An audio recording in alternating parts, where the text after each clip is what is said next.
So at the high point of the coronavirus pandemic, we're told that 1.6 billion children across the world were forced out of school and had their learning disrupted. Given the role that you've had, Arne, what advice would you give to incoming or incumbent ministers of education across the world as they try to wrestle through what is an unprecedented crisis? You know, I say this with tremendous humility because every country has a different cultural context. And I spent a lot of time working with other ministers from across the globe when I was in DC because I thought there's so much we could learn. One is you have to lead with tremendous honesty and transparency. You have to get facts out. When people are scared, you have to build trust. You have to build credibility. Can't be about spinning anything, can't be about any political agenda. You just gotta let folks know with the coronavirus, as you know so well, not just week to week, but almost day by day, the information has changed. We're learning, we're getting smarter. No one's got this thing figured out yet. We're a lot smarter today, but to be totally transparent with all that information, letting folks know. Secondly, it's interesting when people go to become a doctor, they take an oath to do no harm. That's like an interesting, you're now as a minister of education, as a superintendent of schools, now with the coronavirus, you have people's health and safety, their well-being, their life or death in your hands. That's an unbelievably weighty, heavy responsibility, and it should be. And so for me, the first thing has to be to do no harm. And as much as we want kids in a physical school building, if it's not safe to do so, then you can't do that.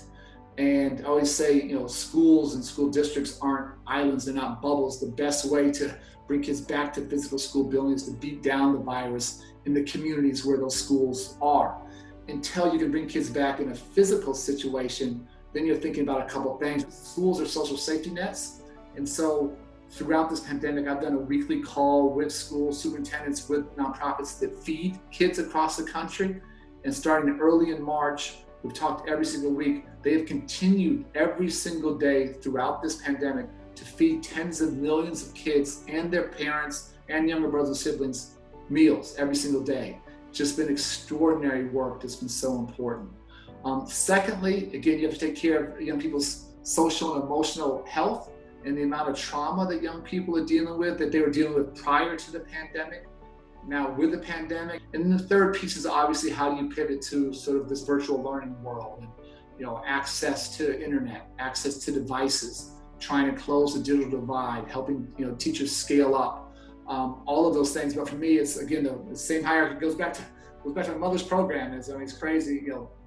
Feed kids first, take care of their social emotional needs, and then let's figure out the educational piece. And that's what I think ministers of education across the globe are trying to do. There's a famous quote that the arc of the universe is long, but it bends towards justice. I think about that a lot.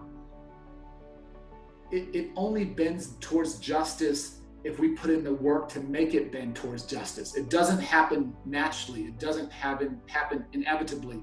None of this is easy. None of this can be fixed overnight. But we owe it to our young people. We owe it to our communities. We owe it to our country to challenge these things that have been absolutely broken and try and do something better. And that's my desperate hope of coming out of this, that we can create something better. My goal is not to go back to quote unquote normal, whatever that was for education, because that wasn't good enough for people. I don't want normal. I want to reimagine. I want to reinvent. I want to create something new. And if we have the courage to do that, that would be extraordinary.